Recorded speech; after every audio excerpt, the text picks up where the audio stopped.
बिस्मिल्लाहिर्रहमानिर्रहीम। बोलते कालम के साथ मैं आमिर रज़ा खान और हिफाजती इक़दाम के साथ भी, क्योंकि कल से मुझसे ये पूछा जा रहा है कि आपने जब बताया कि जिन घरों के ऊपर लोहे और कंक्रीट का लेंटर है वो तो बन गए बंकर, लेकिन जहाँ पर ऐसी सहूलत नहीं है, जगह खुली हैं, गांव देहात सबर्बन एरियाज़ हैं या ऐसी सोसाइटीज़ जहाँ पर अभी तक ऐसा कोई इंतज़ाम नहीं है, वो अपने बचाव के लिए क्या करें, यही मैंने आज बताना है।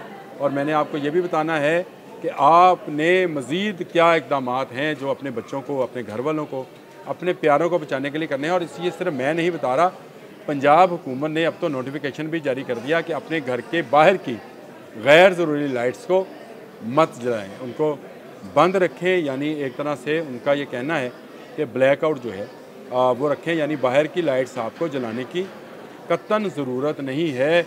जो लोग आपसे ये कह रहे हैं कि जदीद दौर है, इसमें लाइट्स का जलना या ना जलना एक तरफ है, गलत कह रहे हैं, क्योंकि जो ड्रोन्स हैं ये लाइट्स का पीछा कर सकते हैं, ये इतलात हैं। उसके साथ साथ उन्होंने कहा कि हंगामी हालत की इमारत में फ़र्स्ट एड बॉक्स रखें, पानी, टार्च और खुश्क राशन अपने पास रखें, इमारत में हंगामी नखला के रास्तों की निशानदही करें।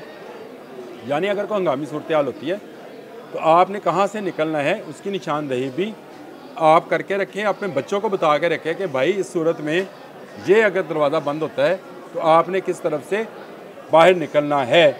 और ये कहा गया है कि अगर आपको कोई भी मुश्तबा चीज़ किसी रोड पे, गली पे पड़ी नज़र आती है तो आपने ख़ुद उसको हाथ नहीं लगाना। देखें, दुश्मन बहुत मकार है, खिलौना बम आ गए हैं जिनको वो गलियों बाज़ारों में फेंक रहा है, फेंक सकता है, और अगर आपने उसको उठाया तो वो फट सकता है और आपका नुकसान हो सकता है। तो इससे भी ज़रा अपने बच्चों को आगाह रखें, अवेयरनेस दें अपने इर्द गिर्द के लोगों को, अपने अजीज़ों कारब को, रिश्तेदारों को, चाहे ये वीलॉग भेजें, चाहे आप उनके साथ किसी भी राब्ते में आएँ तो ज़रूर बताएं कि भाई आपने बाहर पड़ी किसी चीज़ को हाथ नहीं लगाना। उसके लिए आपको 15 पे कॉल करनी है या 1122 को बताना है कि हमारे घर पे, रोड पे कोई हमने ऐसी चीज़ देखी है जो कि मुश्तबा है, जिसको हम हाथ नहीं लगा रहे लेकिन दूर खड़े होकर आपको बता रहे हैं। बड़े हादसे और साने की सूरत में क्या करें ये भी उन्होंने बताया है। उन्होंने कहा है कि अपनी हिफाजत को यकीनी बनाएं और फिर मुतासरीन की मदद करें। उन्होंने कहा फौरी तौर पर जो तिब्बी इमदाद है वो दें। धुएँ में फ़र्श में रेंगते हुए बाहर निकलें। अगर धुआँ हो जाए, धुआँ फैल जाए तो आपने खड़े होकर बाहर नहीं निकलना है, रेंग कर, जिस तरह से फ़ौजी क्रॉलिंग करते हुए निकलते हैं, आपने भी वही क्रॉलिंग जो है करनी है और धमाके की सूरत में ज़मीन पर लेट जाएं। अब आएँ उस तरफ जो मैंने आपसे बात करनी थी कि खुले इलाकों के लोग, हमारे गांव देहात के लोग जहां पर कंक्रीट के घर नहीं होते हैं, हमारी ऐसी सोसाइटीज़ जहां पर अभी घर इतने ज़्यादा तमीर नहीं हुए, वो क्या करें, हंदक खोदें। ग़ज़वा हंदक आपने सुन रखा था, जब दुश्मनों से बचने के लिए नबी अकरम सल्लल्लाहु अलैहि वसल्लम ने सहाबा के साथ मिलकर खंदक खोदी थी और कोई दुश्मन उसको पार नहीं कर सका था। आज के जदीद दौर में भी फ़ज़ाई हमले से बचने के लिए खंदक का इस्तेमाल किया जाता है। जी हाँ, और इसको बनाने का तरीका भी है। ये 8 फुट लंबी, 2 फुट चौड़ी, हर एक के लिए अलग अलग खंदक होगी। ये खंदक इंटरलिंक नहीं होगी कि आप एक ही खंदक में हो, क्योंकि जदीद हथियार आ गए और इसके बाद इन हथियारों के ज़रिए दुश्मन किसी वक्त भी कोई भी हमला कर सकता है।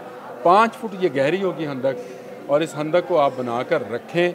अगर आपको ऐसा महसूस हो, ऐसा सायरन हो और ऐसी अलर्ट जारी किया जाए कि आप पर फ़ज़ाई हमला हो सकता है, तो फ़ज़ाई हमले की सूरत में आपके घर अगर कंक्रीट के नहीं हैं, आप किसी बंकर के पास नहीं हैं, किसी महफूज पनाहगाह में नहीं हैं, तो आप अपने इर्द गिर्द के लोगों के साथ मिलकर ऐसी खंदक तरतीब दे सकते हैं जहां पर 4-4, 5-5 लोग जो हैं बैठकर उस फ़ज़ाई हमले से बच सकते हैं। ये निज़ाम आज भी उसी तरह कारआमद है जैसे आज से 1400 साल पहले था। दुश्मन से बचने के लिए खंदक का जो है इस्तेमाल किया जाता है। और ये मैं नहीं कह रहा, मेरी बहुत सारे साबिक़ फ़ौजी अफसरान से बात हुई थी, उन्होंने कहा ये बाकायदा एक ट्रेनिंग थी हमारी कि अगर हम ऐसी जगह पर हों जहाँ पर बंकर अवेलेबल नहीं है तो वहाँ पर आप फ़ज़ाई हमले से बचने के लिए क्या करें, तो खंदक बनाई जाती है। मैंने आपको बताया 8 फुट लंबी, 2 फुट चौड़ी और 5 फुट गहरी। खंदक और उसके ऊपर फिर वो ज़मीन और एक तरफ से उसके सांस का रास्ता, ताकि दुश्मन की तरफ से जो गोले फेंके जाते हैं वो हवा में फटते हैं। जब हवा में फटते हैं तो वो फैलते हैं, लेकिन अगर आप खंदक में होंगे तो आप इस फैलाव में उसमें से निकलने वाले बारूद और लोहे के टुकड़ों से महफूज रह सकते हैं। मैंने कहा अच्छी मालूमात हमेशा आप तक आनी चाहिए और अब जो आपको महफूज रखें। अल्हम्दुलिल्लाह अभी कोई ख़तरा नहीं है, लेकिन हम सब को ज़हनी तौर पर इस मकार घटिया बनिए के हमले से बचने की तदाबीर करते रहना चाहिए। इतना ही। अल्लाह।